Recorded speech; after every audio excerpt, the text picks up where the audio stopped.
Vous travaillez déjà? Depuis une heure. Vous étiez moins matinal avant la guerre. Oh, le froid m'empêchait de dormir. Je devenais fou dans mon lit, j'ai fini par m'endormir. C'est bizarre, mais on gèle moins quand on est assis. C'est parce que vous travaillez, ça vous fait penser à autre chose qu'à la température. Je pense que la position aussi joue un rôle. Quand on est couché, le corps présente moins de résistance au froid. Bon, c'est une impression, en tout cas. Mais à quoi travaillez-vous? Vous allez rire, Daniel. Je rédige, quoi donc, un cours, non, un exposé, des pensées. Des pensées sur le dernier chapitre du bal de l'Observatoire. Le bal de l'Observatoire? De Blatek? Ah, vous connaissez un bal de l'Observatoire écrit par quelqu'un d'autre? Comprenez-moi, professeur, je vous connais depuis des années, et je ne vous ai jamais entendu dire que du mal de Blatek. Vous me connaissez depuis des années, depuis combien de temps habitez-vous ici avec moi? Depuis que les barbares ont démoli mon quartier. C'était il y a 2 mois déjà. Et en 2 mois, vous avez pu me regarder vivre. M'avez-vous vu lire Faternis? Non. M'avez-vous vu lire Obernard, Esperandio, Klein-Bettingen? Non. Et quelle conclusion en tirez-vous, mon cher Daniel? C'est normal. Depuis le temps que vous parlez dans le cours, vous connaissez leur œuvre par cœur. Vous avez écrit une thèse sur Faternis. Vous n'allez quand même pas le relire. Vous avez tort d'être indulgent, ça ne vous apportera aucun avancement. Avant-guerre, j'aurais pu faire de vous un chargé de cours. Mais tant que la paix ne sera pas revenue, et vous savez qu'elle ne reviendra pas de sitôt, vous ne serez que mon assistant. Je sais tout cela, professeur. Mais je ne flagorne pas. Je trouverais idiot de vous voir lire les auteurs dont vous nous chantiez les louanges en cours. Mais me voir lire ceux que je tournais en dérision devant mes étudiants, vous trouvez ça intelligent? Je me dis que vous devez avoir vos raisons. Mais non, Daniel. Mais que cette guerre vous ait au moins appris de l'intransigeance. Autrement, elle n'aura servi à rien. Elle ne servira à rien. Professeur, à supposer qu'elle nous apprenne quelque chose, elle nous tuera de toute façon. Vous n'avez vraiment pas d'humour, vous? Parce que vous trouvez qu'il y a de quoi rire? Mais bien sûr, il y a de quoi rire. Vous avez le privilège de découvrir ce qu'aucun professeur de littérature n'avouerait jamais. Ce qu'il lit. Ce qu'il lit vraiment pendant son temps libre. Temps libre. La guerre est-elle un temps libre? Pour moi, elle est un temps libre obligatoire. Avant-guerre, je dispensais 14 heures de cours par semaine. À présent, je ne donne cours que quand l'université n'est pas bombardée. Nous sommes vendredi. Cette semaine, j'ai évangélisé mes étudiants durant 40 minutes. Ça me laisse plus de temps pour mes mauvaises lectures. Moi, je suis à l'université presque aussi souvent qu'avant. Ouais, vous êtes jeune, héroïque. Laissez-moi le privilège de l'âge et de la lâcheté. Non, c'est pas par héroïsme. Je vous assure qu'il fait beaucoup moins froid à l'université. Professeur, le poêle est de nouveau éteint. J'ai plus de combustible. Toutes les tables y sont passées, même le secrétaire en marqueterie. Brûler les chaises serait une erreur, vous auriez encore plus froid si vous étiez assis par terre.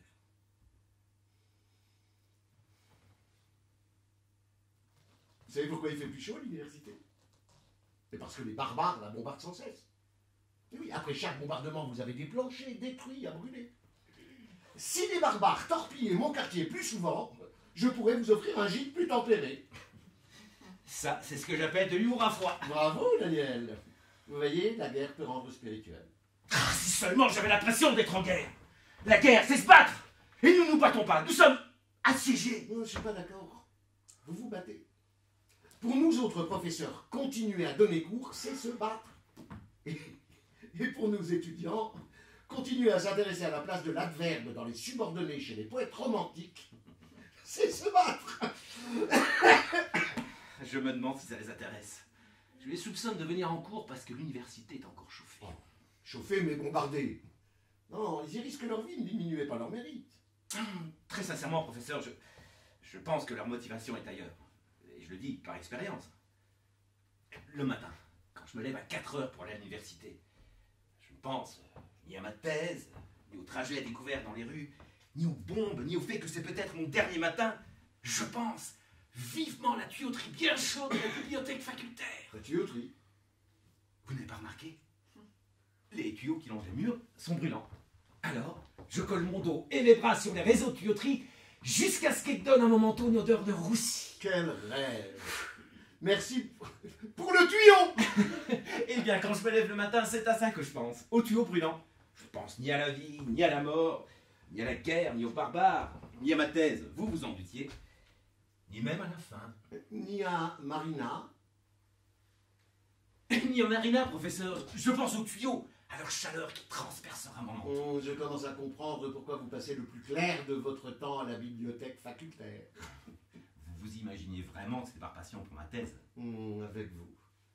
On sait jamais. Vous avez l'air si idéaliste. Mais je suis idéaliste. C'est pour ça que cet état de siège m'est insupportable. Il fait de nous des animaux. Si cette guerre vous a permis de comprendre que nous sommes des animaux, c'est déjà bien. Votre bonne humeur m'énerve. Et puis pourquoi ne mettez-vous pas votre manteau? Vous avez trop chaud? Je suis chez moi. Je ne porte pas de manteau quand je suis chez moi. Alors ça, c'est l'argument le plus inepte que j'ai jamais entendu. Où est-il ce manteau? Non mais on vous a rien demandé, Daniel. C'est ridicule, vous êtes bleu de froid. Où est-il ce manteau? Ah, le voici. Bon, vous allez me faire plaisir. Mais je ne me mettrai pas.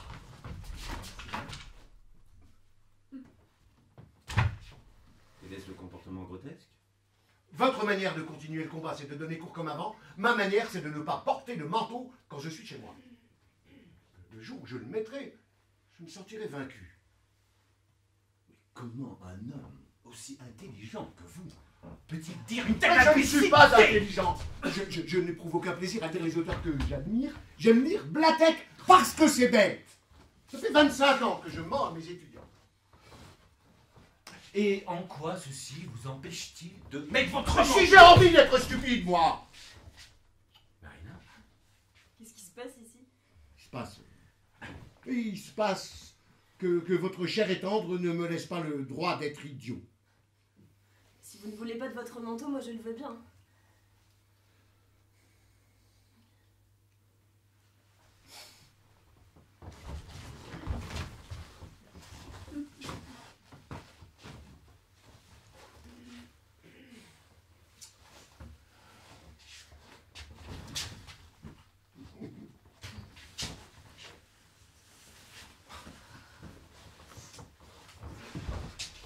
Professeur, le poêle est éteint. Mais je sais, j'ai plus rien à brûler. Et ça? Les étagères. Mais non, les livres.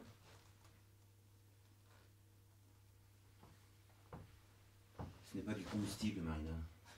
Mais si, Daniel, ça brûle très bien. Mais enfin, si nous nous mettions à brûler les livres, alors vraiment la guerre serait perdue. Mais la guerre est perdue. Vous êtes très fatigué. Mais ne faites pas semblant de ne pas le savoir. C'est notre deuxième hiver de guerre. L'hiver dernier, si l'on nous avait dit qu'il y en aurait un autre, vous auriez conclu, alors c'est que nous aurons perdu la guerre. Pour moi, elle était déjà perdue l'hiver dernier, je l'ai compris au premier jour de froid. C'est parce que vous êtes trop frileuse. Normal. Combien pesez-vous 100 livres. Je pèse 1000 livres. Les livres que vous brûlerez pour me réchauffer, professeur. Arrête, Marina. La nature est injuste. Les hommes ont toujours été moins frileux que les femmes. Grâce à la guerre, j'ai compris que c'était ça la plus grande différence entre les sexes. Ainsi, en ce moment, vous croyez que j'ai perdu l'amour des livres?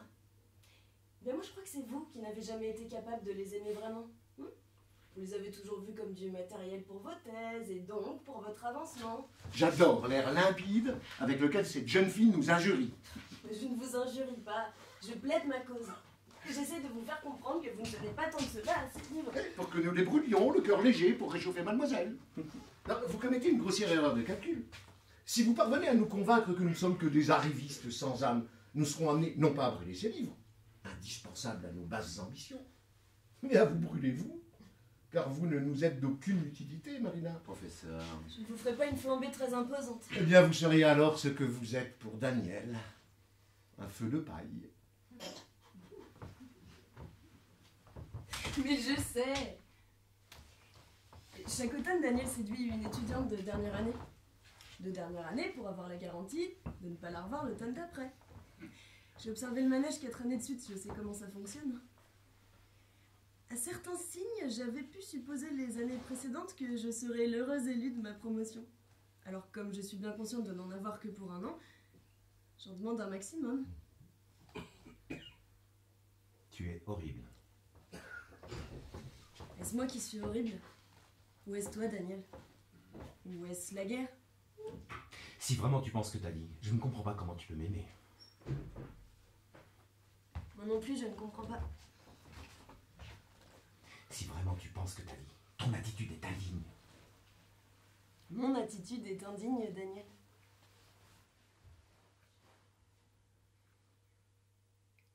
Du Marivaux, en pleine guerre. Bon. Du Marivaux? Vous voulez dire du faternisme? Mais vous avez raison. Comment ce gros bourgeois de faternisme a-t-il pu Non, comprendre non, pas de considération littéraire, j'ai froid, je veux du feu. Voyez-vous, Daniel, c'est ainsi que parlait la femelle préhistorique quand elle rentrait au bercail. Mais vous avez beau jeu de me mépriser, professeur. La guerre ne vous a pas fait assez maigrir. Si vous aviez aussi froid que moi, vous me comprendriez. Ben, il vous faut vous nourrir davantage, mon enfant. Oh, alors ça, c'est une merveilleuse idée. Et qu'est-ce que vous me proposez? Un morceau de cadavre gelé, par exemple? Attendez. Voici un aliment qui vous nourrira davantage. L'honneur de l'horreur de Klein-Bettingen. Vous allez me dévorer ça. Cynisme.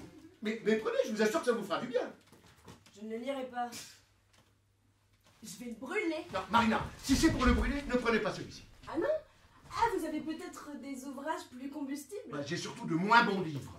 Ah, je vais enfin savoir quels étaient les bouquins que vous faisiez semblant d'aimer. Ben, c'est précisément ce dont nous parlions avant votre intrusion. Ça vous pouvez prendre. Ça, oui, ça. Le journal de Sterpenich. Eh bien... Bah, ce n'est pas assez. Ben, comment, je vous en donne deux à la place d'un seul, petite garce? Mais vous déraisonnez, professeur. Un Klein-Bettingen vaut plus que 2 Sterpenich. Écoutez-moi, cette femelle calculatrice. Non, puisqu'on a commencé avec Sterpenich, je vous m'embarquerai aussi ses combats éternels et toute sa correspondance avec Bettina Bartofio. Je n'ai pas confiance. Posez-les par terre.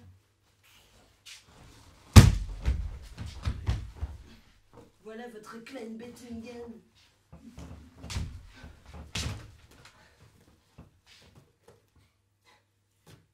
Sterpenich. Non mais quand je pense que vous m'avez forcé à lire en première année... Ne me dites pas que vous l'avez vraiment lu. Mais si. Je n'ai jamais été assez intelligente pour faire semblant d'avoir lu un livre. J'ai lu tout, Sterpenich. Vous vous rendez compte, Daniel? Nous avons des étudiants qui disent vraiment ce que nous leur demandons de dire. Non, si j'avais su, j'aurais eu plus de scrupules en dictant mes listes de lectures obligatoires. Ma pauvre petite, je suis désolé. Non, ne soyez pas désolé. Vous n'imaginez pas avec quelle jubilation je vais le jeter au feu. Quand je l'ai lu il y a 4 ans, c'était la paix et c'était le printemps. J'ai gaspillé des jours de printemps et de paix à assimiler ces pages illisibles dont vous nous disiez tant de bien au cours. Jamais autodafé ne sera aussi légitime que celui-ci. Au revoir, professeur. À ce soir, Daniel. Elle a emporté votre manteau? Laissez-le lui, elle en a plus besoin que moi. Elle vous a déjà pris tout Sterpenich, professeur. Pas une grosse perte. Puis elle a raison, si vraiment elle l'a lu en entier, elle a bien droit à une petite vengeance. Oh, quand même, j'ai honte pour elle. Vous avez tort. C'était vrai ce qu'elle disait. Les femmes souffrent beaucoup plus du froid que les hommes. Je me souviens que 80% de mes maîtresses avaient les pieds glacés et elles n'étaient pas forcément maigres. Alors, quand je vois votre petite Marina, légère comme un souffle, je pense à ses pieds. À ses pieds que vos pieds toucheront cette nuit et je me dis que la température de ses orteils doit être effroyable. Oh, elle l'est. Mais elle a été d'une impudence. En effet. Mais ça lui allait bien. Elle a ce genre de beauté pathétique qui resplendit dans la pertinence. Nous avons eu un joli spectacle, avouez que ça valait bien tout Sterpenich. Je ne vous aurais pas cru aussi indulgent. Je ne suis pas indulgent, je trouve que vous avez bon goût. Non, elle est encore plus délicieuse que celle de l'an passé. Comment s'appelait-elle, celle-là, déjà? Incapable de m'en souvenir. Sonia. Elle a été tuée en juin dans un bombardement. Heureux bombardement qui vous aura épargné la rituelle et pénible rupture du mois d'août. Professeur, vous êtes infâme. Je ne suis plus le même depuis la mort de Sonia. Qu'essayez-vous de me dire que si Sonia n'était pas morte en juin, vous seriez encore avec elle aujourd'hui en décembre? À d'autres? Non, c'est de Marina que je parle. Je ne pense pas que je romprai en août. Ah bon? Vous avez l'intention de rompre plus tôt? Je crois que je ne la quitterai pas. Je l'aime. Vous les aimez toutes. Oui, mais depuis la mort de Sonia, je ne suis plus le même. Oh, c'est bien que vous rend mélodramatique, mon petit Daniel. Vous feriez bien de relire Faternis avant que votre dulcinée n'y ait mis le feu. Je l'imagine, dans sa petite chambre d'étudiante, agenouillé devant son poêle de fortune et y brûlant Sterpenich, avec son sourire d'ange. Ah, je regrette de ne pas voir ça. Vous avez beau jouer les cyniques. Quand vous parlez de Marina, vous êtes attendri comme un père. Attendri comme un père. Très drôle. Non, ce que vous ignorez, c'est que si Marina n'était pas si jolie, je l'aurais jetée dehors avant même qu'elle ait eu le temps d'ouvrir la bouche. Alors de grâce, ne vantez pas la beauté de mon noble cœur. Pourquoi faut-il toujours que vous disiez des horreurs? Vous trouvez que la guerre ne nous en procure pas assez? Ah, moi, cette guerre me donne une furieuse envie d'être lucide et vous feriez bien de m'imiter, car vous n'êtes pas plus généreux que moi. Alors, si Marina n'avait pas été jolie, vous ne l'auriez pas prise sous votre protection. Mais alors, ça fait-il de moi un salaud? Je l'aime! Ah, ça c'est comme pour la littérature. Tout dépend du choix des mots et de la tournure des phrases. Si vous dites « Je protège Marina parce que je l'aime », les gens penseront que vous êtes un cœur pur. Mais si vous disiez « Mais peu m'importe le sort d'Anya, de Stéphania ou de Bettina qui sont laides à rire », que penserait-il? Je laisse le soin de conclure. Or, d'une certaine façon, ces deux phrases sont synonymes. Arrêtez.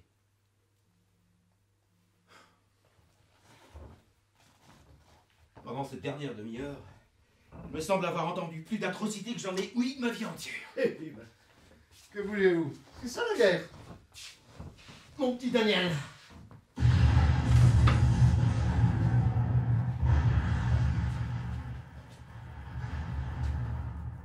On dirait que ça fait du côté de l'université. Mais non, c'est sûrement les entrepôts. Et puis même si c'était l'université, Marina n'était pas encore. Elle est marathonienne. Hein? Allez, calmez-vous. Asseyez-vous. Mine de rien, c'est une sacrée question que posait votre cher et tendre. Oui, la formulation habituelle en est « Quel livre emporteriez-vous sur une île déserte ?» Interrogation que j'ai toujours trouvée stupide car absurde. Mais posée à l'envers, la question devient essentielle. Quel livre auriez-vous le moins de scrupules à détruire?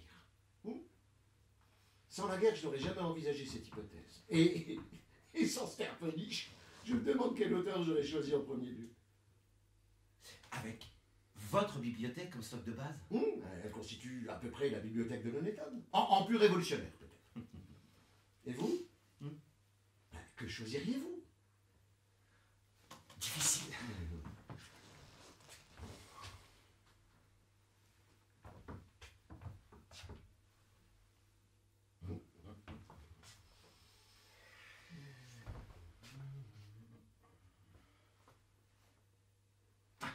Tenez, prenons le Mal mobile. J'ai toujours pensé que c'était le plus mauvais livre de Faustoli. Mais il est indispensable à la compréhension du reste de son œuvre.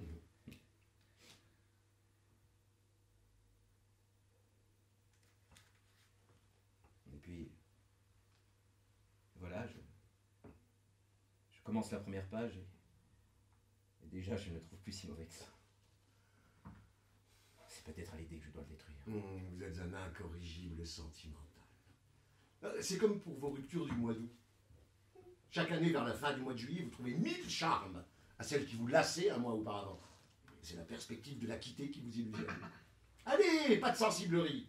Le Mal mobile de Faustoli, c'est pas un mauvais choix. J'ai l'impression de passer un examen. Un examen un peu spécial. Un examen d'autodafé. Je suis votre professeur d'autodafé.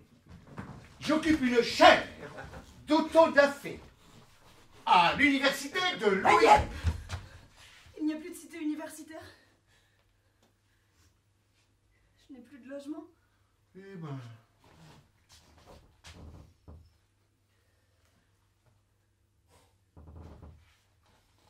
Bien, vous viendrez habiter ici avec Daniel et moi. Ça vous facilitera la vie. Vraiment? Mais oui, c'est ce qu'on appelle du regroupement familial. C'était même la mesure sociale préférée du gouvernement d'avant-guerre. Tu veux bien, Daniel? Mais qu'est-ce que c'est que cette nouveauté? Depuis quand pose-t-on ce genre de questions à un homme? C'est pas à Daniel qu'il faut demander, c'est à moi. C'est encore chez moi ici, guerre ou pas guerre. Ça n'est pas en tant qu'amoureuse de Daniel, mais en tant que victime de guerre que je vous accueille dans mon appartement. Si ça te dérange, Daniel, j'irai ailleurs. Mais comment peut-on être aussi maladroite? Pas du tout. Je suis ravi que tu viennes vivre avec nous, Marina. Avec nous, grand dadé. Si au moins vous preniez avantage de la situation. Ah, parce que vous avez l'intention d'en prendre avantage? Sidérant. Autant elle est bête quand elle s'adresse à son amoureux, autant elle est intelligente quand elle me parle. Je vous laisse le soin de conclure, professeur. Donc, vous dormirez dans le même lit que Daniel. C'est un lit à une place.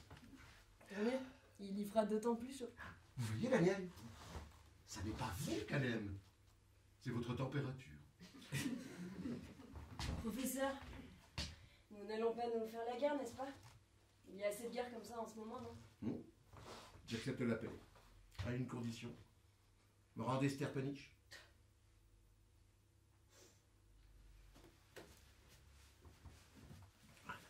Car je ne laisserai à personne d'autre qu'à moi le privilège de foutre le feu à cet emmerdeur.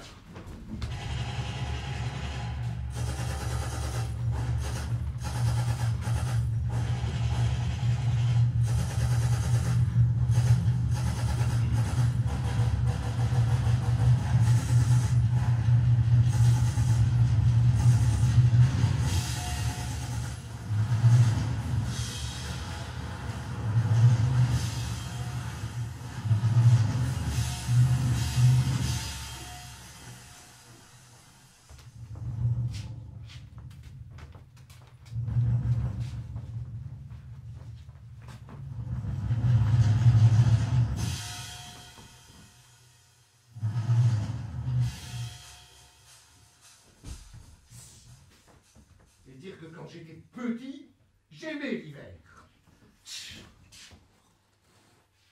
Joie et douceur du foyer. La femme lit en attendant le retour de l'homme. Vous ajouterez 20 kilos, vous seriez une vision tout à fait rassurante, Marina. Et la femme se lève et accueille l'homme avec des cris de bonheur. Vous disiez quelque chose, professeur? Rien. Je fantasme. Et que disiez-vous, mon enfant? La cuirasse du prophète. C'est bien ça de dire Sorloff.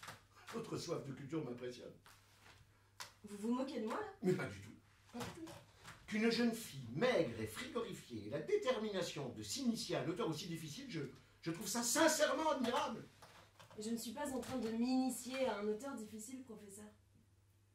Je lis chaque phrase avec lenteur et circonspection, et je me demande, y a-t-il dans ce sujet, ce verbe, ce complément, cet adverbe, y a-t-il quoi que ce soit qui vaille une belle flambée au cœur d'un poil?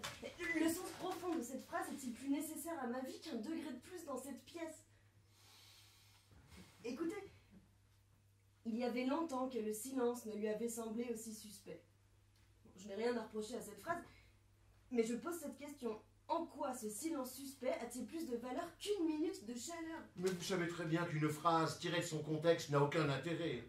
Je suis prête à la replacer dans son contexte, mais je persiste à ne pas comprendre en quoi ceci vaut plus qu'une minute de chaleur. Vous oubliez le style, Marina. Mais non! J'ai bien remarqué que cette succession de sifflantes avait un côté... Pour qui sont ces serpents qui sifflent sur vos têtes, qui rend le silence encore plus suspect? Bravo, Sorloff! En quoi ces allitérations vont-elles me faire oublier que je crève de froid? Mais elles ne vous le feront pas oublier. Mais cette pièce, cette histoire, se passe en pleine débâcle. Lors de la dernière guerre, quand nous avions perdu tout espoir, alors vous voyez bien où en est l'intérêt. Oui. C'est un beau message d'espoir. Mais je vous assure que ce beau message ne me réchauffe pas. Mais enfin, Marina, mais le but de la littérature n'est pas de vous réchauffer. Ah non? Mais alors je me fous de la littérature. Pauvre petite idiote primaire. Si la littérature est assez cynique pour ne pas remarquer que je souffre le martyre, je ne vois pas pourquoi je devrais la respecter, moi. Mais vous devenez un véritable animal. Non, je suis un animal. Même les animaux ont le sens de la durée. Ce livre est éternel. S'il devait brûler, la flambée ne durerait que 2 minutes. Comment peut-on se préoccuper d'éternité? Ce n'est pas mal, l'éternité. Ah bon? Et pourquoi? Ça dure longtemps. Alors vous avez écrit 15 thèses pour découvrir une chose pareille? Non, ce ne sont pas les 15 thèses qui m'ont servi à comprendre l'éternité. On a le sens de l'éternité ou on ne l'a pas, il est clair que vous ne l'avez pas, ou que vous ne l'avez plus. À supposer que je l'ai eu un jour, j'ai froid. L'éternité ne fait pas le poids devant 2 minutes de chaleur. Mais évidemment, vous restez immobile pendant des heures. Mais quand on a froid, on remue, Marina, on bouge. Oh, mais c'est une merveilleuse idée. Et qu'est-ce que vous me proposez? Une grande promenade dans la rue, par exemple. Il y fait encore plus froid qu'ici, et on y reçoit une balle perdue une fois sur 2. C'est pittoresque. Il n'y a pas que les promenades, on peut bouger à l'intérieur. Vous pourriez danser. C'est de votre âge en plus. Danser toute seule. Et sans musique. Pourquoi pas? Ce serait le comble de la chorégraphie minimaliste. L'avant-garde vous applaudirait. Alors après l'éternité, l'avant-garde. Vous avez le talent de parler de grands machins qui n'existent pas, vous. Admirable, Marina. Il faut proposer ça au dictionnaire. Avant-garde, grand machin qui n'existe pas. Voire éternité. Éternité serait écrit en gras. Ou pardon. Quoi? Non, parler de gras devant vous. C'est de mauvais goût. Autant parler d'une chute d'eau, ça aide. Ne vous gênez pas. Si vous croyez que j'ai envie de gras, j'ai toujours eu horreur de ça. Moi, je veux du feu, je veux des flammes, je veux que ça Eh brûle. bien, mon petit, faudra attendre ce soir. C'est vous-même qui avez édicté la règle, la flambée quotidienne, c'est 1 heure avant de se coucher. Je sais. Mais il est 3 heures de l'après-midi et je ne peux plus attendre. Mais le désespoir ne vous réchauffera pas. Il faut bouger, Marina. Bouger. Mais pourquoi faire? Bouger comme ça dans le vide? Bouger pour bouger? Bah oui, le but est de vous réchauffer. Peu importe le mouvement. Je ne crois pas, non. Je crois que bouger comme ça, sans but, n'est pas dans la nature humaine. C'est quoi la nature humaine? C'est ce que les hommes font. Excellent. Ah, vous me rappelez le doyen de la faculté des mathématiques à qui on avait demandé « Maître, pourriez-vous définir les mathématiques ?» Et il avait répondu « C'est ce que les mathématiciens font. » Ma foi, c'est une bonne réponse. Et qu'est-ce que les hommes font, Marina? Les hommes font la guerre. La guerre est dans la nature humaine. Vérité implacable. Et les femmes, que font-elles? La même chose que les hommes. Ah, vous faites la guerre, vous, Marina? Nous faisons tous la guerre, professeur. Et en quoi consiste votre guerre? Ma guerre est la pire. Elle est pure souffrance. Elle ne laisse aucune chance à l'héroïsme. Ma guerre consiste à avoir froid. Vous avez lu Bernanos? Je ne suis pas professeur de littérature française. Mais oui, j'ai lu Bernanos. Pourquoi? Il a écrit la plus grande vérité du monde qui tient en une seule phrase. L'enfer, c'est le froid. Je ne pense pas qu'il le disait dans le même sens. Mais peu importe! Cette phrase est vraie dans tous les sens. Enfin, une vérité qui n'est pas une vérité de luxe. Je ne supporte plus les vérités de luxe. L'enfer, c'est le froid, eh bien, je suis en enfer et il n'y a rien d'autre à dire. Non, mais il y a autre chose à faire. Remuez-vous, Marina! Mais enfin, mais s'il vous faut absolument une raison pour bouger, je peux vous en trouver 100. Tiens, regardez comme cette pièce est sale. Prenez un balai, un chiffon, et nettoyez-moi ça. Et puis quoi encore? Je suis pas votre femme de ménage, hein. Non, certes, mais c'était pour vous trouver un prétexte, parce qu'il vous en faut un. Oh oui, un prétexte qui vous arrangerait bien. Mais l'enjeu n'est pas là, Marina. Vous réagissez comme les pauvres, en devenant victime de votre sens de l'honneur. C'est normal, j'ai toujours été pauvre. Et les pauvres, quand ils souffrent du froid, ils restent immobiles, sur des sièges, pendant des heures. Mais oui, il faut être riche pour avoir la force de réagir. Quand les pauvres ont froid, ils font comme les moineaux. Ils gonflent leurs plumes, comme pour se terrer en leur propre chaleur, et ils ne bougent plus. Je vous trouve bien maigre pour quelqu'un qui gonfle ses plumes. C'est parce que je n'ai plus beaucoup de plumes. Aussi la stratégie du moineau ne vous convient-elle pas? Allez, venez. Où ça? Bah, vous ne vouliez pas danser seul, vous allez danser avec moi. Mais c'est grotesque. Bah, je vous remercie. Mais il n'y a pas de musique. Mais à la guerre comme à la guerre.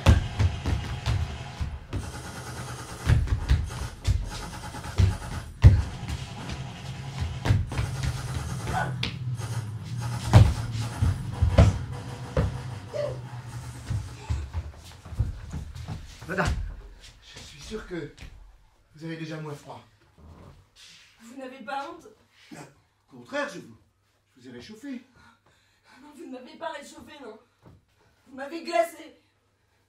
Le ridicule, ça donne froid. Mais c'est vous qui êtes ridicule. Oh, mais quel personnage êtes-vous en train de me jouer, là? La Vierge effarouchée? Mais en quoi ai-je sali votre incomparable petit corps? Vous vous imaginez que je vous désire? Bien désolé de vous décevoir, je ne vous désire pas du tout. Vous êtes bien trop maigre pour susciter le désir. Le désir? Mais qui vous parle de désir, professeur? Et vous savez bien, il suffit qu'il y ait une femme et un homme. En tête à tête, les gens ne pensent qu'à ça. Les gens? Mais les gens n'ont rien dit. Et pour cause, il n'y a personne à part vous et moi. C'est vous qui avez parlé de désir. Bon, ça va, Marina, ne tirez pas avantage de la situation.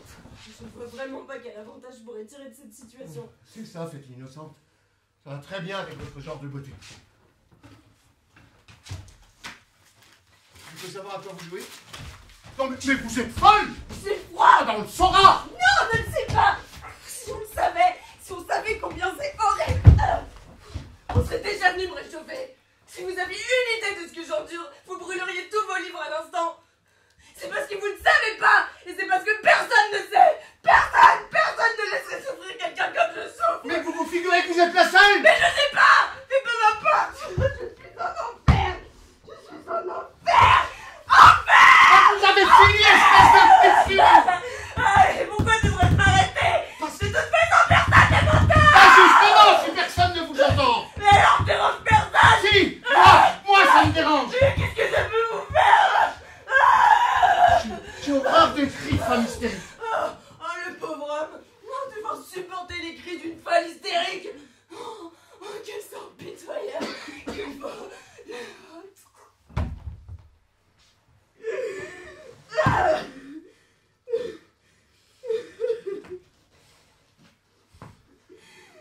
Le voilà qui pleure maintenant. Vous croyez que ça sert à quelque chose? Pleurer, ça sert à pleurer!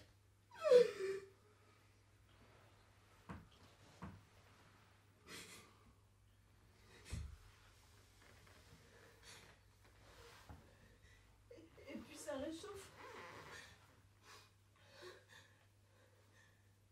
Avez-vous remarqué, professeur, que les larmes sont toujours chaudes? C'est bizarre, n'est-ce pas? Pourquoi les larmes sont-elles chaudes? D'où vient cette chaleur? Elle ne peut venir que de mon corps et pourtant tout est froid en moi. Et pourquoi la nature a-t-elle voulu que les larmes soient chaudes? Mon âge en pleine métaphysique. Pourquoi Dieu a-t-il voulu que les larmes soient chaudes? Je ne vous parle pas de Dieu. Oh, mais c'est bien. Oh, c'est bon que les larmes soient chaudes. Ça me rappelle ces douches brûlantes que je prenais avant la guerre. Oh, ces douches qui embuaient la salle de bain. Je donnerais tout et plus encore pour une douche fumante. Tout et plus encore? Je me demande bien ce que vous auriez à donner, Marie. À part les vêtements que vous portez, vous ne possédez rien. Et qui voudrait de ces vêtements? Je ne me séparerai pas de mes vêtements pour un empire. Ah, ça tombe bien, personne ne vous le demande. Professeur, pourquoi êtes-vous si dur avec moi? Mais je ne suis pas dur avec vous. J'essaie simplement de vous mettre un peu de plomb dans la cervelle. Autour de la ville, je connais beaucoup de barbares qui pourraient s'en charger. C'est pas drôle, Marina.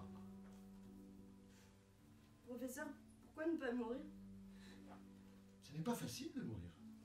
Mais si. Vous savez comment ils font, les gens qui veulent mourir? Ils mettent leurs plus beaux vêtements et ils vont se promener à découvert au milieu de la grande place jusqu'à ce qu'un barbare les tue. Vous n'avez pas de beaux vêtements, Marina. Je crois que ce détail ne dérangerait pas les barbares. Moi, ça me dérangerait. Ça vous dérangerait que je meure avec de vilains vêtements? Ça me dérangerait que vous mouriez. Mais pourquoi? Vous n'auriez plus à brûler vos chers livres, vous seriez enfin tranquille. Je vous aime bien, Marina. Alors si vous m'aimez bien, vous devez vouloir que je me sente Eh mieux. oui, je vous vois venir. Je veux que vous vous sentiez mieux. Mais si je brûle les livres trop vite, demain, avec quoi ferons-nous du feu? Mais demain, nous serons morts. C'est pas sûr. Et ne suffit-il pas que cette possibilité existe? Non. Si. Imaginez qu'une bombe nous tue ce soir. Tous les livres seraient détruits en même temps que nous pour rien. Ah, quel gaspillage! Et imaginez qu'aucune bombe ne nous tue ce soir, et que demain, nous n'ayons plus aucun livre pour les avoir brûlés trop vite. Ce serait affreux, non? Mais non. D'abord parce qu'il y aurait eu une flambée sublime. De la chaleur pendant au moins 2 heures. Et puis parce que je n'aurais plus aucune rage à l'idée de mourir. Voyez-vous, professeur, ce qui me rend dingue depuis que je vis ici, c'est l'idée qu'on pourrait me tuer avant d'avoir brûlé le dernier livre. Eh ben, raison de plus pour que je les économise. Je veux pas que vous vous suicidiez. Non, maintenant j'ai compris. Le jour où il n'y aura plus de livres, vous irez vous promener sur de grandes places. Et en quoi ma vie vous est-elle nécessaire? C'est à vous qu'elle est nécessaire. Mais pourquoi? Dites-moi donc ce que je ferai de ma vie. Mais vous finirez vos études. Exaltant. Vous vous marierez, vous aurez des enfants. Voilà, de mieux en mieux. Bon, toutes les femmes font ça. Alors ça, c'est un argument éblouissant. Vous vous croyez différente des autres? Je ne sais pas. Avant-guerre, quelle était votre ambition? Tomber amoureuse. Ben, soyez heureux, c'est arrivé. Et vous vouliez avoir des enfants, n'est-ce pas? Je suis incapable de m'en souvenir. Mais une chose est sûre, je ne serai plus jamais comme j'étais avant la guerre. Non, c'est pas sûr du tout, non. Mais ça l'est. Ce serait ignoble que quiconque puisse redevenir comme avant. C'est pourtant ce qui se passera. C'est ce qui se passe après toutes les guerres, Marina. C'est ce qu'on appelle la vie. Raison de plus pour que je ne vive pas. Si c'est ça la vie, je ne veux pas la connaître. Mais si. Mais si. Vous voulez. Je te crever. Mais non! Bah pourquoi non? Mais parce que je ne vous aime pas. Oui, mais qu'il parle d'amour. Moi, je suis amoureuse de Daniel. Mais non, si vous aimiez Daniel, vous voudriez vivre. Ah, parce que vous y connaissez quelque chose à l'amour, vous. Et vous? Et moi, je suis sûre de savoir ce que c'est. Mais moi, j'étais sûr de savoir ce que c'est. Vous êtes prétentieuse comme les gamines de votre âge. Vous seriez grotesque. Si vous n'étiez pas si excitante. Je croyais que j'étais trop maigre pour être désirable. En effet, mais curieusement, je ne vous en désire que plus. Et moi, je ne vous désire pas. Mais vous ne direz plus ça quand vous serez dans mes bras. Mais je n'y serai pas. La guerre ne vous a-t-elle pas appris la raison du plus fort? Vous êtes chez moi. Vous avez trop froid pour sortir? Vous savez ce qui vous attend dehors? Alors, vous voyez bien qu'il n'y a pas d'échappatoire.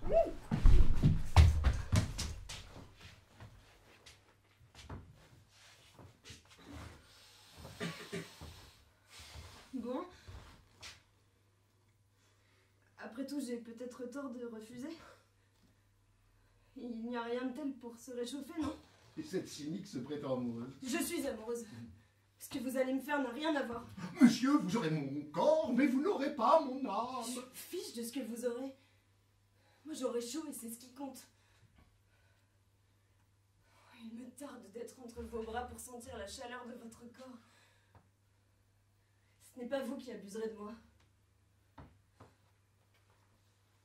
C'est moi qui abuserai de vous. Vous allez abuser de moi. Et comment comptez-vous vous y prendre? Je me laisserai faire. Vous verrez, ça commencera à me plaire. Dès la première seconde. Voyez-vous, professeur, à l'instant où vous me prendrez dans vos bras, je cesserai de souffrir parce que votre ventre sera tiède. Vous vous figurez que j'ai chaud. Vous êtes plus chaud que moi et cela seul compte. Vous me ferez l'effet d'être brûlant. Je recueillerai votre température partout où il y a de la chair sur moi. Parce que j'ai de la chair sur vous? J'ai de la chair? On peut jouer avec sa peau. D'ailleurs, il y a des jours où je me dis qu'on peut jouer avec n'importe quoi. Et ça peut être vous pourvu que je vous méprise. Oui, sur ce point, n'ayez aucune crainte.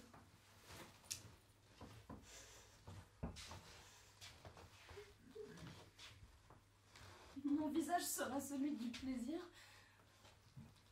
Mon corps s'abandonnera. Et vous croirez que vous êtes un bon amant. Mais pour moi, vous ne serez rien d'autre qu'une bouillotte. Vous avez froid à ce point-là? C'est maintenant que vous le remarquez? C'est maintenant que j'en mesure les conséquences. Vous êtes devenue monstrueuse. Je ne suis plus jolie. Vous êtes belle. Vous êtes démoniaque. Mais comment ne serais-je pas devenue démoniaque depuis le temps que je suis en enfer? L'enfer, c'est le froid. Et le froid s'est installé au fond de moi. Ces quelques degrés qui nous séparent et qui font de vous un animal. Et de moi un animal en enfer encore plus. Je vous les arracherai. Mais non! Quoi non? Vous n'avez plus envie? Si. Mais ces quelques degrés qui me séparent de vous me font dire non. Je ne vous veux pas comme ça. Quelle est cette vertu soudaine? Ça n'a rien à voir avec de la vertu. Laissez-moi deviner. Vous vouliez que ce soit vous le méchant, n'est-ce pas? Et vous vouliez que ce soit moi la victime? Oh! Eh bien, moi, le problème, c'est que ça me déplaît. Et c'est ça qui vous déplaît, n'est-ce pas? Alors, si ça vous déplaît, moi, ça me plaît encore plus. Faites comme Daniel. Allez vous coller au tuyau brûlant. Au tuyau? Mais pourquoi irais-je me coller au tuyau alors que je peux vous avoir contre mes reins? Les tuyaux seront chauds plus longtemps. Mais les tuyaux n'iront pas en enfer.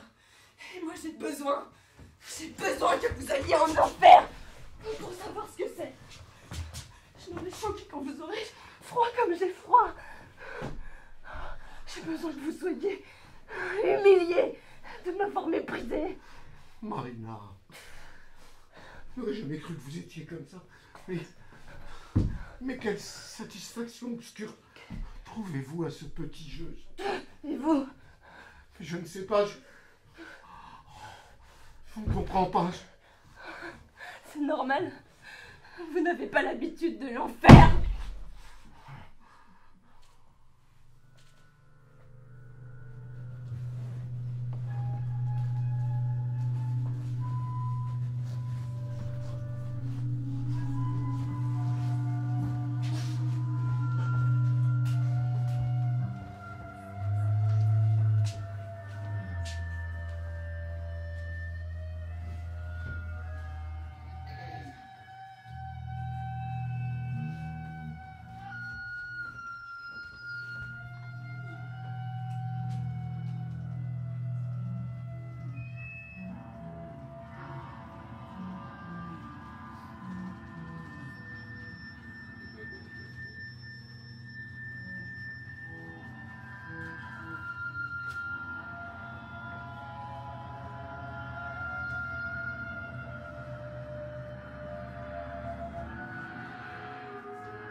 Ne dormez pas. Foutez-moi la paix.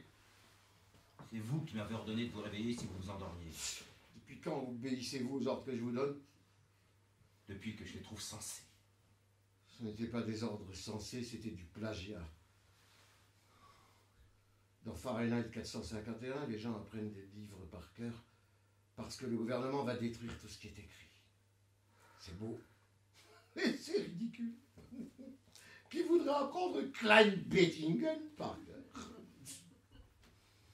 Les aides récitaient l'Iliade et l'Odyssée sur le bout des doigts. Ouais, ces gens-là ne devaient pas consacrer les 3/4 de leur temps à écrire des thèses, ils avaient le loisir d'apprendre des livres entiers par cœur. Je ne dis pas que c'est facile, je vous rappelle ce que vous-même vous affirmiez hier. Quand des livres n'en ont plus que pour quelques jours de vie, ils font jouir jusqu'au bout. De là à lire toute la nuit, toute la journée sans interruption. C'était votre consigne. Mais comment pouvez-vous accorder du crédit aux paroles d'un bonhomme qui démolit Blatek devant ses étudiants qui s'en régalent dès qu'il est seul? Il n'y a pas de quoi avoir honte. C'est une attitude tellement ordinaire. Mais précisément. Ne pensez-vous pas que l'on était en droit d'attendre mieux de ma part? Non.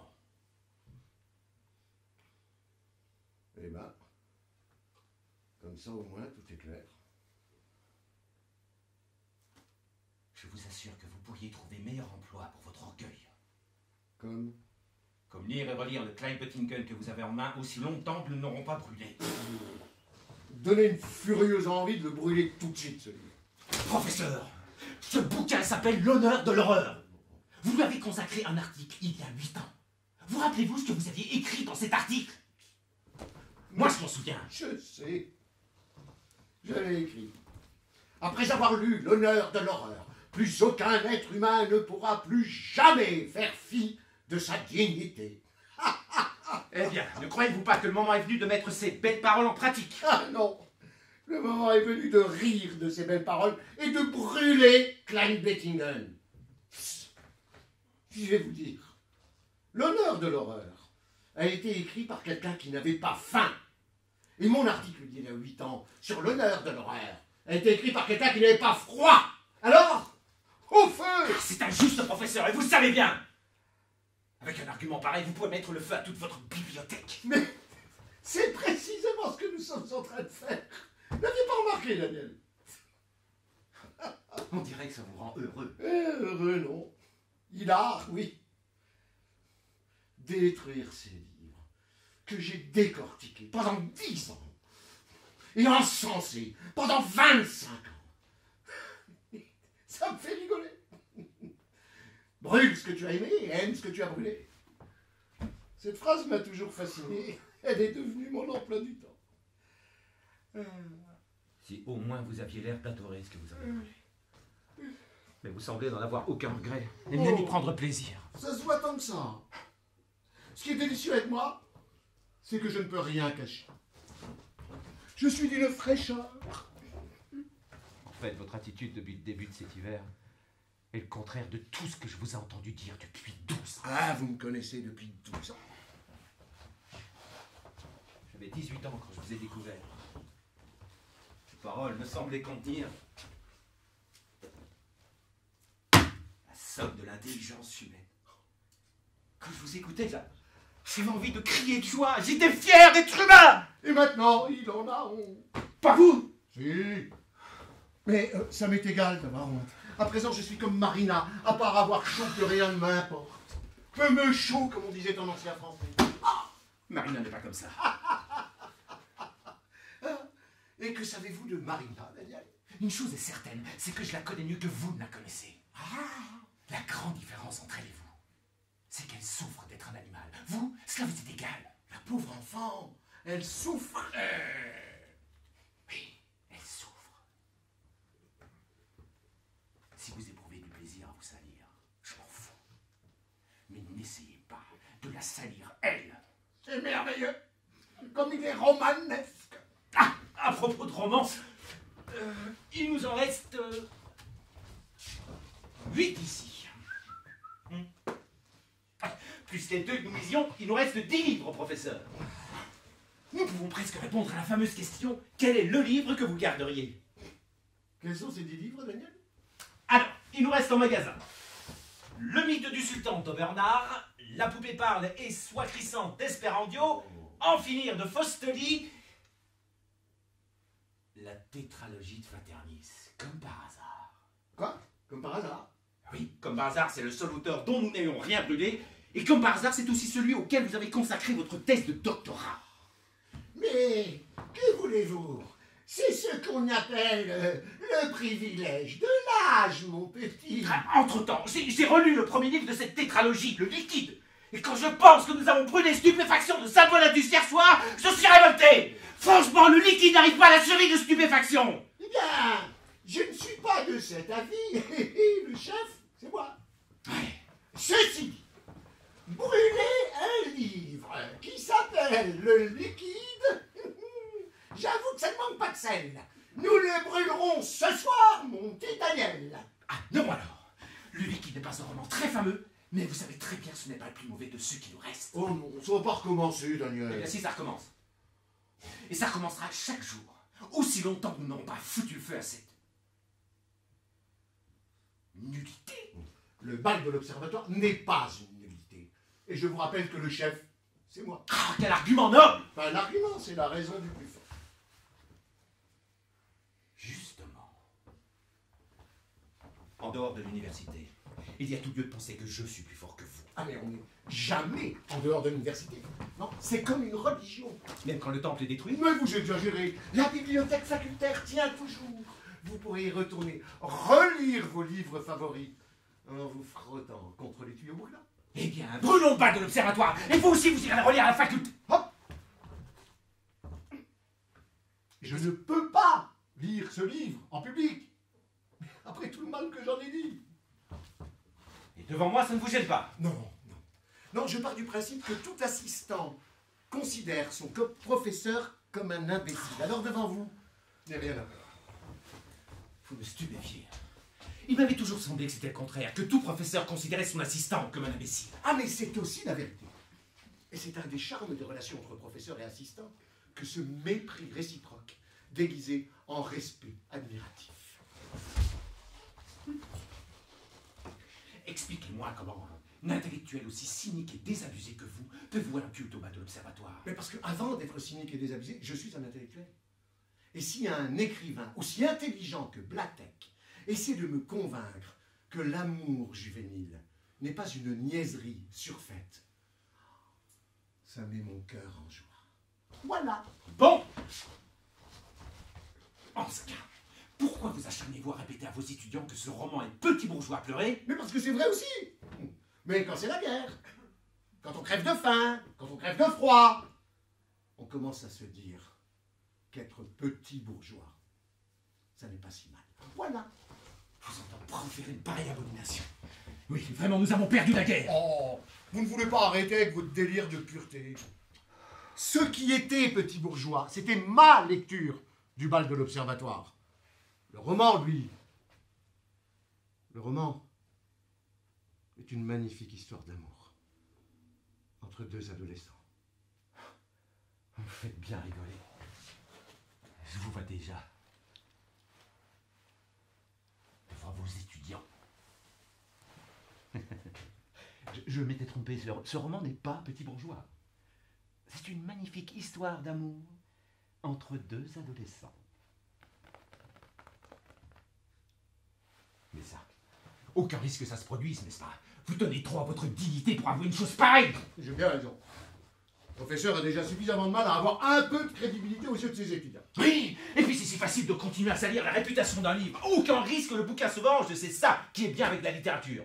On peut tout se permettre. Vous dégoûtez, Mais professeur. enfin, pourquoi n'apportez-vous pas vous-même ce démenti, si votre sacro-sainte conscience vous l'ordonne? Non mais c'est vrai ça. Qu'est-ce qui vous empêche d'aller dire aux étudiants que vous n'êtes pas d'accord avec moi et que vous trouvez ce roman fabuleux? Ce qui m'empêche, Ce qui vous en empêche? la vérité, tout simplement. Moi, je n'ai pas ce livre. Je n'ai pas attendu votre avis pour ne pas l'aimer. Mais enfin, qu'est-ce que vous reprochez au bal de l'observatoire? Ah, c'est une niaiserie. Non, qu'est-ce qui est niais dans ce roman? Tout, voilà. Non, non, c'est un peu facile ça. Non, non, des détails, je vous prie. Donnez-moi des détails qui soient critiquables. Leur première rencontre, au concours d'improvisation. Qu'est-ce que vous pouvez bien lui reprocher à cette première rencontre? Elle n'est pas plus naïve que votre première rencontre avec Marina. Mais quel procès me faites-vous, professeur? Nous ne sommes pas en train de parler de la réalité. Eh, ça vous arrange bien ça, hein? votre vie peut être médiocre, puisque la littérature compensera. Ma vie est certainement moins médiocre que la vôtre.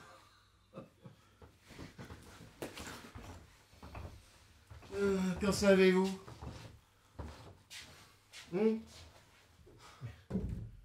Vous êtes aveugle, Daniel. Vous êtes aveugle tant quand il s'agit de juger ma vie que quand il s'agit de juger cette première rencontre. Le jeune homme et la jeune fille se retrouvent sur un ring, puisque le concours d'improvisation a lieu dans une salle de boxe.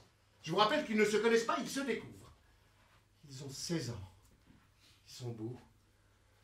Ils se découvrent sur un ring de boxe, mais avouez que c'est bouleversant, que c'est magnifique. Vous êtes touchant, professeur. Si vous étiez moins hypocrite, vous diriez comme moi. Je vous rappelle que le plus hypocrite de nous deux, c'est vous. Au moins ne suis-je pas hypocrite envers moi-même, c'est plus important. Mais soyez sincères, 2 minutes, et reconnaissez que l'idée est superbe. Le thème qu'on leur impose, c'est le concours de Jacob avec l'ange. Mais comme ni Larissa, ni Jaromil n'ont de culture chrétienne, ils ne savent pas ce que c'est. Aussi doivent-ils doublement improviser. Avouez que c'est bouleversant. Là, je vous rends lyrique, professeur. Riez. Riez, vous ne savez pas de quoi votre ironie vous prive. Si vous aviez une once d'honnêteté, vous reconnaîtriez que cette scène vous fait rêver et que vous auriez donné n'importe quoi pour être Larissa ou Jaromil le jour de leur première rencontre. Mais enfin, peu importe. La littérature, ce n'est pas ça. On lit pour découvrir une vision du monde. Et avouez que cette de Platek est intelligente. Espèce de grande damnée. N'avez-vous pas remarqué que c'est la guerre? Depuis des millénaires, les plus beaux esprits ont écrit les plus nobles visions du monde, dans les livres les plus admirables. Vous avez l'impression que leurs idées ont servi à quelque chose? Ah, là n'est pas la question. Mais où est-elle alors? À quoi bon exposer une vision du monde si le monde s'en fout? Eh bien, c'est à nous d'éduquer les lecteurs afin que la lecture ne soit plus inutile. Éduquer les lecteurs? C'est pas vrai. Comme si on pouvait éduquer un lecteur. Mais les gens sont les mêmes dans la lecture. Égoïstes, avides de plaisir et inéducables. Oh, il n'appartient pas à un écrivain de se lamenter de la médiocrité de ses lecteurs. Il doit les prendre comme ils sont. Quand vous auriez raison, vos torts n'en seraient que plus grands puisque vous avez passé 20 années à enseigner le contraire. Oui, avec les petits premiers de la classe, comme vous, pour me croire. J'ai jamais eu blanchir sa conscience avec autant de sérénité. Oh, je sais qu'il est très élégant ces temps-ci d'avoir mauvaise conscience. Mais franchement, quand je vois tout ce qui se passe autour de nous, je me dis que mes petites faiblesses sont bien dérisoires. Ah, on dirait que vous le regrettez. Peut-être. Se rendre compte que sa vie n'aura servi à rien, même pas à nuire.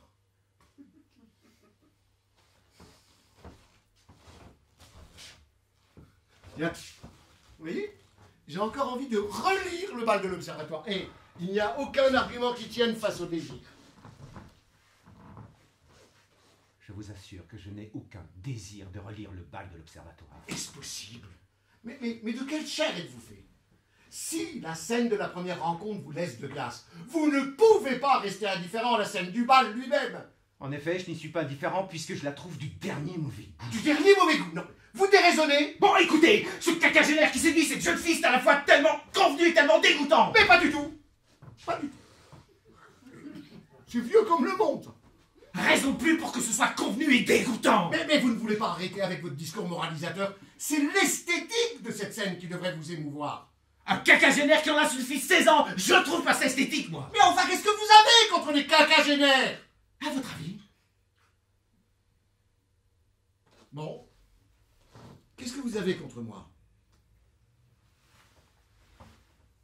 Vous m'avez rappelé il y a quelques minutes que tout professeur considérait son assistant comme un imbécile. J'en conclus que vous me considérez comme un imbécile.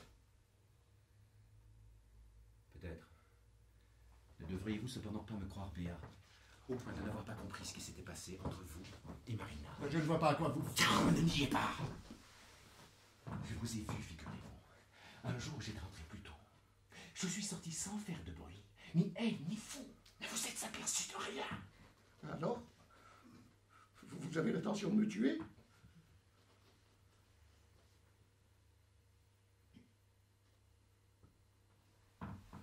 Si ce n'était pas la guerre, je l'aurais peut-être fait.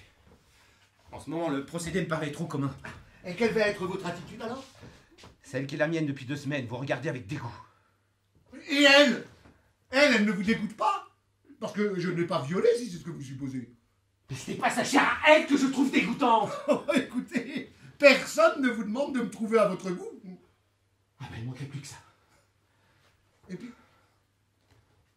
Et puis elle est chez moi quand même. Ah, quel argument admirable. Et puis merde, c'est la guerre. Alors ça, non. C'est devenu votre tarte à la crème. Quoi que l'on vous dise, vous rétorquez, c'est la guerre. On vous reproche de brûler des chefs-d'œuvre, vous répondez, c'est la guerre. On vous reproche d'encenser des romans de gare, vous répondez, c'est la guerre. On vous reproche de séduire la fiancée de votre assistant, vous répondez, c'est la guerre. Le fait est que c'est la guerre. Et en quoi cela vous excuse-t-il? Mais les lois ne sont plus les mêmes quand c'est la guerre. Ah, au cas où vous n'auriez pas remarqué. C'est ça. Vous voudriez me faire croire qu'en temps de paix, vous étiez un enfant de cœur. En temps de paix. En temps de paix, j'avais mieux à séduire que vos petites tourterelles. Là, des courou, coucou, courou, coucourou. Et puis maintenant, si vous n'êtes pas content, vous pouvez aussi aller loger ailleurs, vous et Votre petite quoi?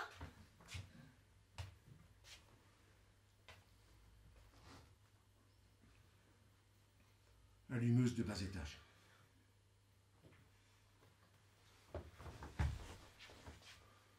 Vous ne vous trouvez pas assez répugnant comme ça. Il faut en plus que vous l'insultiez. Vous ne vous trouvez pas assez cocu comme ça? Il faut en plus que vous la défendiez? Arrête! Arrête! Il y a cette violence comme ça en ce moment. Laisse-le dire. Je ne sais pas si tu es si bien placé que ça pour me donner des leçons. Je n'ai pas de leçon à te donner, non. Je suis en tort, je ne cherche pas à me défendre.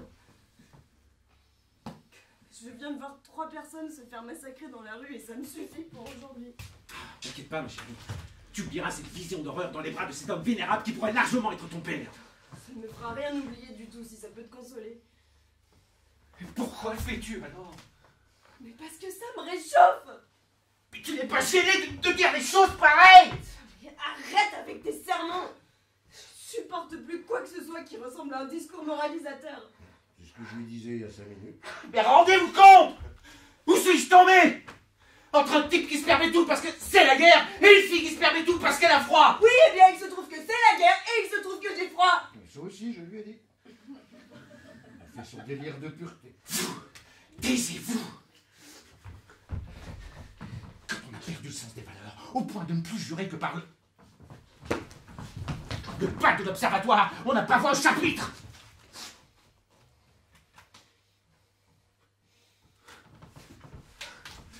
Moi j'aime ce livre. Je ne veux pas qu'on le brûle. C'est la meilleure. Et il n'y a pas que les vieux dégoûtants qui sont de mon avis. Tu aimes ce livre? Oui. C'est beau. C'est si beau. Qu'est-ce qui est beau là-dedans? Mais tout. Ah non, c'est trop facile ça. Des détails. Donne-moi des détails qui soient admirables. Alors la dernière scène. Celle du bal. C'est le quinquagénaire séduit la jeune fille. Évidemment, ça doit te rappeler de beaux souvenirs. On ne croit pas ça, non. Avec le professeur, ce fut abominable. Ben, merci. Mais dans le livre, ça se passe à l'observatoire et c'est si beau.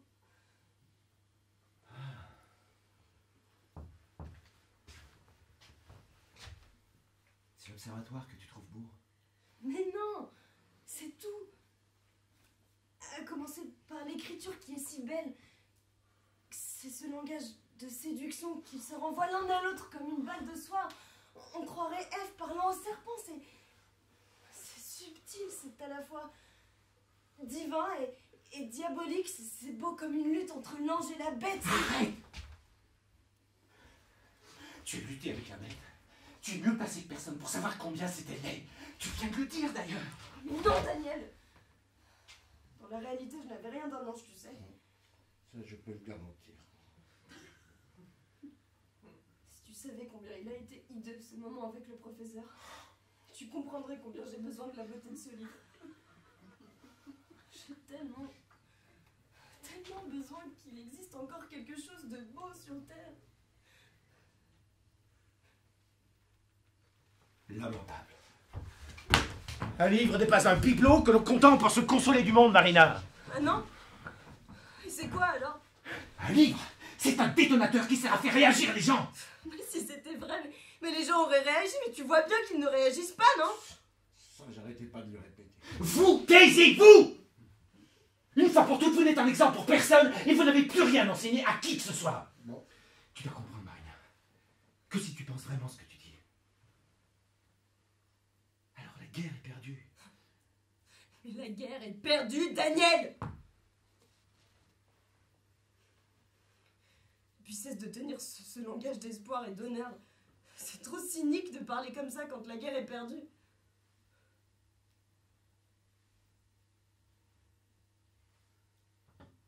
Je préférerais sans doute Que je me déshonore, hein? Comme tu le fais? Je ne me déshonore pas, moi.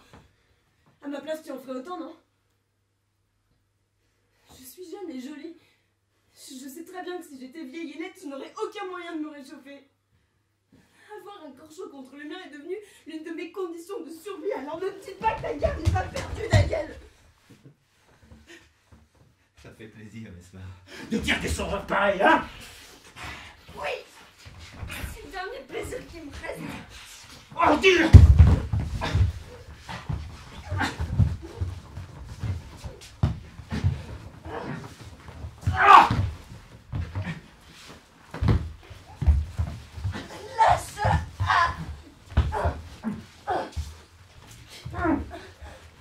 Dire que j'ai pu être amoureuse de toi! Et dire que j'ai pu être ému par Césaire!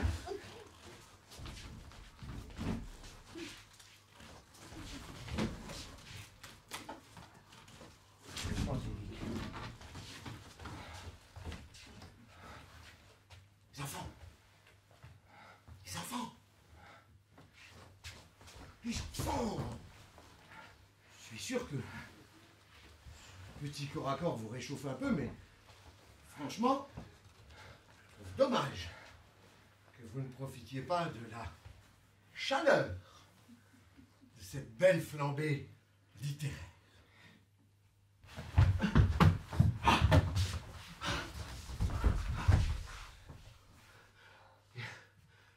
Il a brûlé tous les livres. Pas tous. Le reste, je vous laisse deviner lequel. Le bal de l'observatoire? Bien vu, mon petit. J'attendais votre avis pour savoir quel sort lui réserver. Oh, ne le brûlez pas, je vous en prie. Je sais pas, c'est un beau livre, mais que peut-il pour nous? Il est la dernière beauté qu'il nous reste. Il est ce qui peut nous faire oublier la guerre. Tu ne feras pas oublier bien longtemps la guerre. Mais nous non plus, nous n'en avons plus pour longtemps. Mais que ce livre dure jusqu'à notre mort. Je n'aime pas vous voir si idéaliste. Alors, vous vous vautrez avec moi comme une bête. Et dès qu'il est question de ce livre, vous avez le feu sacré comme une sainte. Vous allez me le faire prendre en grippe, ce livre.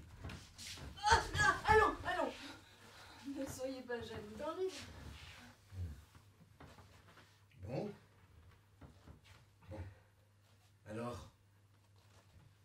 Alors dites. Dites que vous êtes une bête. Je suis une bête. Dites.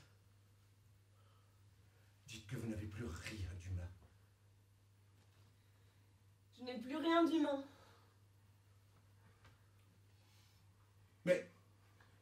Mais alors, ça vous est égal que je le détruise, ce livre? Non, ça ne m'est pas égal. Ah, alors vous avez menti. Non. Vous n'êtes pas encore tout à fait un animal. Il vous reste une chose humaine. C'est ce livre. Et pour vous punir d'avoir menti, voici le sort que je réserve à votre dernière parcelle d'humanité. Non, non, non, non,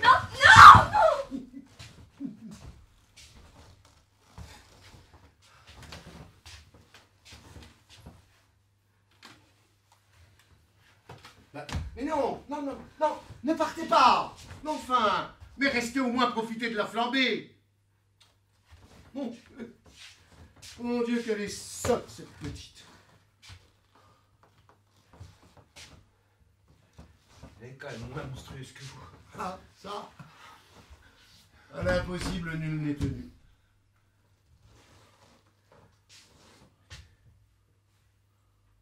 Et vous comptez l'aller comme ça? Comment? Vous ne savez pas? Vous le savez, vous? Mais oui.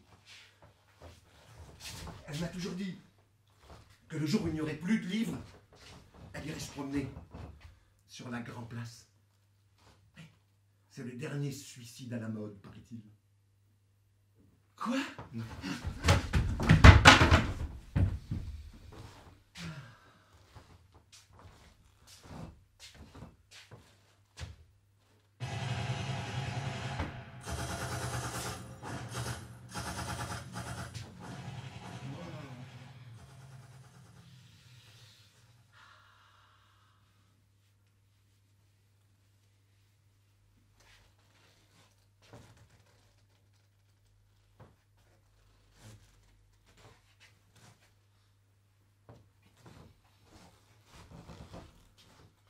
Voici comment profiter d'une bonne flambée tranquillement. Il commençait à devenir agaçant, ces deux petits jeunes. Après, après, il me restera encore une chaise à brûler. Et puis la vôtre. Quand il n'y aura plus rien, plus aucun combustible, eh bien j'irai retrouver leurs deux cadavres sur la Grand Place. Et puis, je me promènerai. Moi aussi. Le temps qu'il faudra.